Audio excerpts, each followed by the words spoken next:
మీ నోరు కాదు, మీ మనసే రోజు విషం తింటుంది. ఉపవాసం చేస్తున్నాం అనుకుంటున్నారు కానీ మీ కోపానికి, మీ భయానికి, మీ ఈర్ష్యకి ఎప్పుడైనా ఉపవాసం పెట్టారా? మీరు తినే ఆహారం వల్ల కాదు, మీ మనసు తినే ఆలోచన వల్ల మీరు అలసిపోతున్నారు. రోజుకి 3 పూటలా తిండి తింటారు, కానీ ఆలోచించి చూసారా?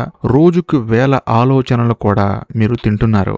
ఎవరో మిమ్మల్ని అన్నమాట, సోషల్ మీడియాలో ఒక నెగిటివ్ కామెంటు, గతంలో జరిగిన ఒక అవమానం, భవిష్యత్తు గురించి ఒక భయం, ఇంకొకరితో నిరంతరం మిమ్మల్ని మీరు కంపేర్ చేసుకుంటూ ఉంటారు.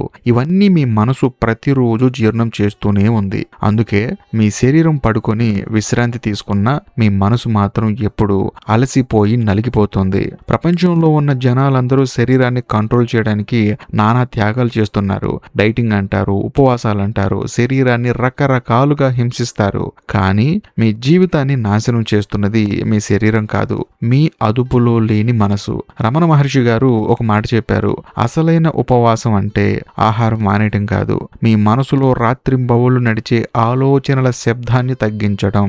ఈ రోజుల్లో ప్రతి ఒక్కరూ శరీరాన్ని సన్నగా చేసుకోవడానికి, అందంగా మార్చుకోవడానికి గంటల తరబడి టైం కేటాయిస్తున్నారు. కాకపోతే మనసులో మాత్రం చెత్తను నింపుకుంటూ పోతున్నారు. మీ కడుపు ఖాళీగా ఉంటే ఆరోగ్యం వస్తుందేమో, కానీ మీ మనసు నిండా కుళ్ళు, కుతంత్రం, భయాలు ఉంటే ఆ జీవితానికి అర్థం ఏముంటుంది చెప్పండి? మీరు రోజుకి ఎంత తింటున్నారో లెక్క పెడతారు, కానీ మీ మనసు రోజుకి ఇన్ని విషపూరితమైన ఆలోచనల్ని మింగుతుందో ఎప్పుడైనా గమనించారా?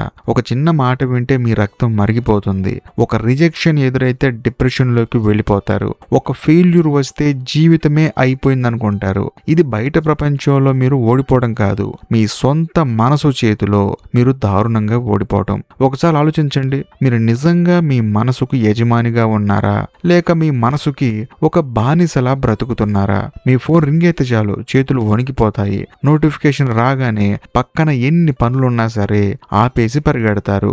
ఎవరో ఒక చిన్న మాట విమర్శిస్తే ఆ రోజంతా అదే ధ్యాసలో నరకం చూస్తారు. అంటే మీ జీవితాన్ని మీరు నడపటం లేదు, మీ మనస్సు, ఈ ప్రపంచం మిమ్మల్ని ఆడిస్తుంది. ప్రతిరోజు మీ ఇంటిని శుభ్రం చేసుకుంటూ ఉంటారు, మీ బట్టలు ఉతుక్కుంటూ ఉంటారు. మీ ఇంట్లో బైక్ ఉంటే బైకును కడుగుతారు, లేకపోతే కారు ఉంటే ఓపిగ్గా కారును కూడా కడుగుతారు. కానీ 10 ఏళ్ల క్రితం ఎవరో చేసిన అవమానాన్ని మాత్రం గుండెల్లో భద్రంగా దాచుకుంటారు.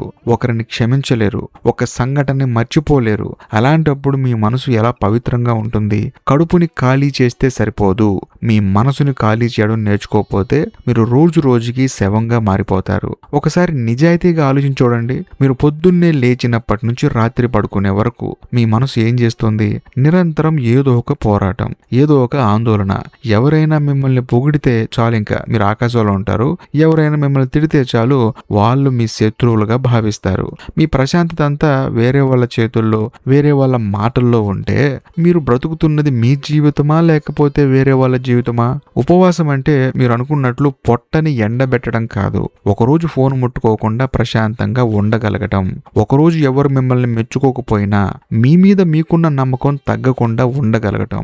ఒకరోజు మీ గురించి ఎవరు ఏమనుకున్నారో అన్న భయం లేకుండా మీకు నచ్చినట్లుగా జీవించగలగటం. ఇవే అసలైన ఉపవాసాలు. మీ కడుపుకి కాదు, మీ అహంకారానికి, మీ ఈగోకి ఉపవాసం పెట్టాలి. రమణ మహర్షి గారు చాలా స్పష్టంగా చెప్పారు, ఆకలి అనేది కేవలం మీ శరీరానికి మాత్రమే తాకుతుంది, కానీ అదుపు లేని మీ ఆలోచనలు మీ ఆత్మ శాంతిని ఒకానొక సందర్భంలో మీ ఆత్మనే దోచుకుంటాయి. మీరు శరీరాన్ని ఉపవాసాల పేరుతో హింసించడం వల్ల వచ్చే లాభం ఏమీ లేదు, అది కేవలం అహంకారాన్ని ఇంకా పెంచుతుంది. నేను ఉపవాసం ఉంటున్నాను, నేను గొప్ప సాధకుణ్ణి అని చెప్పేసి కొత్త ఈగో వచ్చి కూర్చుంటుంది. మీకన్నా లావుగా ఉన్న వాళ్ళని చూసి మీలో ఒక తెలియని ఆనందం పుడుతుంది, ఎందుకంటే మీరు సన్నబడతారు కదా. అందుకని అసలు ఈ మనసు మిమ్మల్ని ఎందుకు ఇంతలా ఆడిస్తుంది? ఎందుకంటే మీరు ప్రతి చిన్నదానికి అతిగా స్పందిస్తున్నారు కాబట్టి. ఈ ప్రపంచంలో ప్రతిదీ అతిగా మారినప్పుడు బంధనంగా మారుతుంది. ఎక్కువ తినడం ఒక బంధం అయితే, పూర్తిగా తినకుండా శరీరాన్ని హింసించడం కూడా ఒక బంధమే. ఎక్కువ నిద్రపోవడం బద్ధకం అయితే, అసలు నిద్ర లేకుండా శరీరాన్ని పాడు చేసుకోవడం కూడా రోగమే. మనుషులు ఎప్పుడు ఒక తీవ్రత నుంచి ఇంకో తీవ్రతకి పరిగెడుతూనే ఉంటారు. రమణ మహర్షి గారు బోధించిన గొప్ప సత్యం ఏంటంటే సమతుల్యతే ఆధ్యాత్మికతకు మొదటి మెట్టు. మీరు బయట ప్రపంచాన్ని జయించాలని రాత్రింబవళ్ళు పరిగెడుతున్నారు. డబ్బు సంపాదించాలి, పేరు తెచ్చుకోవాలి, అందరికంటే పైన నిలబడాలి. కానీ లోపల మాత్రం మీ ఆలోచనల దాడికి రోజు ఓడిపోతున్నారు. నరకం అంటే ఎక్కడో పాతాళంలో ఉండేది కాదు. ప్రతి రాత్రి పడుకునేటప్పుడు అదే టెన్షన్, అదే భయం, అదే గతం గురించి మళ్ళీ మళ్ళీ ఆలోచించడం, అదే ఇతరులతో పోల్చుకోవటం, అదే కుళ్ళు, అదే పశ్చాత్తాపం. ఈ ఆలోచనల సుడిగుండంలో నలిగిపోతూ జీవిస్తున్న ప్రతి క్షణం నరకమే. నరకం అనేది చనిపోయాక వచ్చేది కాదు. అదుపులో లేని మనసుతో మీరు రోజు జీవిస్తూ బ్రతికే ఒక నరకం. అలాగే స్వర్గం అంటే కూడా ఎక్కడో ఆకాశంలో ఉండేది కాదు.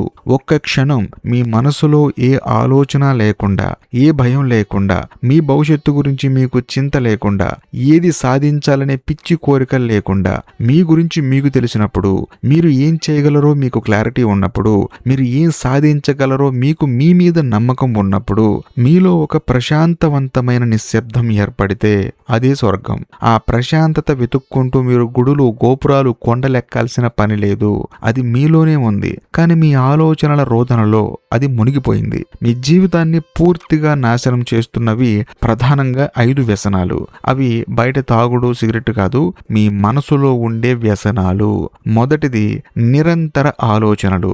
రెండవది ఇతరులతో నిరంతరం పోల్చుకోవటం. మూడవది ఇతరుల గుర్తింపు కోసం అంటే మెప్పు కోసం జీవించడం.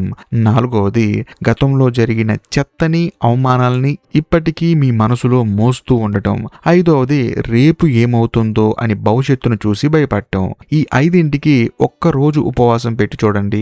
ఆ క్షణం నుండే మీ జీవితం రూపురేఖలు మారటం మొదలవుతాయి. మరి ఈ మనసు అనే రాక్షసుడి నుంచి విముక్తి ఎలా?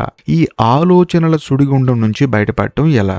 రమణ మహర్షి గారు చాలా సులువైన కానీ అత్యంత శక్తివంతమైన మార్గాన్ని చూపించారు. అదే నేను ఎవరు అని, అంటే ఆత్మ విచారణ. ఈ విషయం చాలా వీడియోలో చెప్పాను నేను మీకు కోపం వచ్చినప్పుడు, భయం వేసినప్పుడు మీ కోపం ఎవరికి వస్తుంది? నాకు. మరి ఆ నేను ఎవరు అనే ఆత్మ విచారణ ఉండాలి. ఆ నేను ఎవరు అని లోపలికి ఆలోచించండి. మీ ఆలోచనల్ని మీరు గమనించడం మొదలు పెడితే అవి నెమ్మదిగా కరిగిపోతాయి. మీరు ఆలోచనలు కాదు, ఆలోచనల్ని చూస్తున్న సాక్షి మాత్రమే. ప్రపంచం మీకు వేల రకాల డైట్లు, వ్యాయామాలు నేర్పిస్తుంది. శరీరాన్ని ఎలా ఫిట్గా ఉంచుకోవాలో అందరూ చెప్తారు. కానీ మీ మనసుకి డైటింగ్ ఎలా పెట్టాలో, ఆలోచనల చెత్తని ఎలా బయటపడేయాలో ఎవరూ నేర్పరు. రమణ మహర్షి గారు మీ శరీరాన్ని బంధించమని చెప్పలేదు, మీ మనస్సుని స్వేచ్ఛగా చేయమని చెప్పారు. ఎందుకంటే శరీరాన్ని నియంత్రించడం కేవలం ఒక క్రమశిక్షణ మాత్రమే, కానీ మనసును నియంత్రించడం నిజమైన జ్ఞానం. ఆ మనసు కూడా దాటి మీలోని శూన్యాన్ని చేరుకోవడమే నిజమైన విముక్తి. మనుషుల్లో విముక్తి పొందిన వాళ్ళు చాలా తక్కువ మంది ఉంటారు. కనీసం ప్రయత్నం కూడా చేయని వాళ్ళు అయితే చాలా మంది ఉంటారు. కాబట్టి మీరు విముక్తి వైపు నడవండి, విముక్తిని పొందండి. భూమి మీదే ఉంటూ స్వర్గాన్ని చూడండి. ఈ క్షణం నుంచి మీ జీవితాన్ని మార్చుకోవాలంటే మీరు పెద్దగా సాధనలు చేయాల్సిన పని లేదు. బయట ప్రపంచంలో ఏదో జరిగిపోవాలని ఎదురు చూడటం ఆపేయండి. మీ మనసు మిమ్మల్ని లాగుతున్న ప్రతిసారి ఒక్క క్షణం ఆగి చూడండి. మీ ఆలోచన నిజమా, లేక మీ మనసు సృష్టిస్తున్న ఒక అబద్ధమా? ఈరోజు ఒక పూట భోజనం మానేగిపోయినా పర్వాలేదు, కానీ 1 గంట పాటు భయం, కోపం, ఇతరులతో పోలిక, అనవసర ఆలోచనలకి ఉపవాసం పెట్టండి. మీ ప్రతి చర్య వెనుక ఉన్న ఈగోని గమనించడం మొదలు పెట్టండి. అప్పుడే మీ జీవితంలో నిజమైన ప్రశాంతత, విముక్తి రెండూ సాధ్యమవుతాయి. ప్రపంచాన్ని జయించడం గొప్ప విషయం కాదు, మీ ఆలోచనల నుంచి మీరు బయటపడటమే ఈ భూమి మీద మీరు సాధించగలిగే అతి పెద్ద విజయం. శరీరాన్ని పస్తులు పెట్టే బదులు మీ మనసులోని అనవసర ఆరాటాలకి స్వస్తి చెప్పండి. అదే రమణ మహర్షి గారు చూపించిన జ్ఞాన మార్గం. అదే మీ జీవితాన్ని మార్చే నిజమైన ఉపవాసం. ఈ వీడియోపై మీ అభిప్రాయాన్ని కామెంట్ చేయండి. మీ కామెంట్ కోసం వెయిట్ చేస్తూ ఉంటాను. బాయ్.